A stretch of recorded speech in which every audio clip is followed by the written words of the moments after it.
அண்ணா எனக்கு தெரியலங்கண்ணா, உதயநிதி ஸ்டாலின் அவர்கள் வாழ்க்கையில் நியூஸ் பேப்பர் படிக்கிறாரா, டிவி பார்க்குறாரா, ஏதாச்சும் கூட இருக்கக்கூடிய செக்ரட்டரிட்ட ஏதாச்சும் கேட்குறாரா, காது கொடுத்து எனக்கு டவுட்டாக இருக்கு. துணை முதல்வர் உதயநிதி குறித்த கேள்விக்கு பாஜக முன்னாள் மாநில தலைவர் அண்ணாமலை பதிலளித்துள்ளார். அண்ணா எனக்கு தெரியலங்கண்ணா, உதயநிதி ஸ்டாலின் அவர்கள் வாழ்க்கையில் நியூஸ் பேப்பர் படிக்கிறாரா, டிவி பார்க்குறாரா, ஏதாச்சும் கூட இருக்கக்கூடிய செக்ரட்டரிட்ட ஏதாச்சும் கேட்குறாரா, காது கொடுத்து எனக்கு டவுட்டாக இருக்கு. எந்த சிறுபான்மை மாணவர்களுக்கு கொடுக்கக்கூடிய எந்த ஊக்கத்தொகையை பாரதிய ஜனதா கட்சி நிறுத்தி இருக்குன்னா, இன்னைக்கும் ரெக்கார்டு படி பார்த்தா 10 ஆண்டுகள் யூபிஐ விட 12 ஆண்டுகள் என்டிஏல தான் சிறுபான்மை மாணவர்களுக்கு அதிகப்படியான ஊக்கத்தொகை போயிருக்கு. எந்த ஊக்கத்தொகையை நாங்கள் எங்கே நிறுத்தியிருக்கோம்? எங்கேயுமே நிறுத்தலை.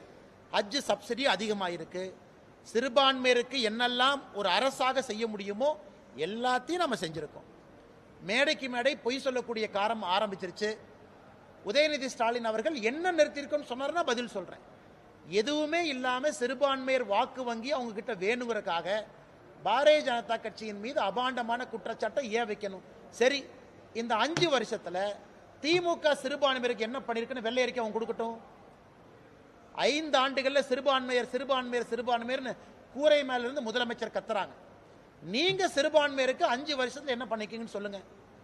அதே நேரத்தில் பெரும்பான்மை சமுதாயமாக இருக்கக்கூடிய இந்து சமுதாயம் உட்பட பெரும்பான்மை சமுதாயத்திற்கு என்ன பண்ணிருக்கீங்கன்னு சொல்லுங்க. யாருக்கும் எதுவுமே செய்யல.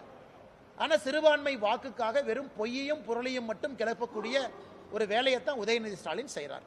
நன்றிங்க.